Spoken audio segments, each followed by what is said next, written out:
দেখো, এই দেখো টেনিয়া আর মুনিয়া, এরা হচ্ছে দুই ভাই বোন। আর এই দেখো এখানে ভলু। ভলু, এই যে তুমি কি খাবে আজকে? হ্যাঁ, আর এই দেখো এরা, তোমরাই বা কি খাবে আজকে? আজকে তো মাছ আনিনি।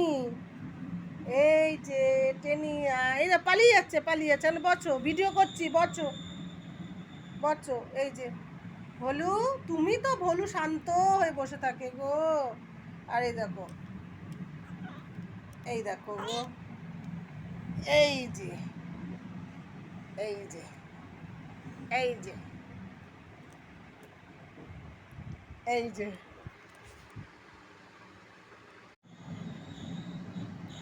দেখো, এই দেখো টেনিয়া আর মুনিয়া, এরা হচ্ছে দুই ভাই বোন। আর এই দেখো এখানে ভলু।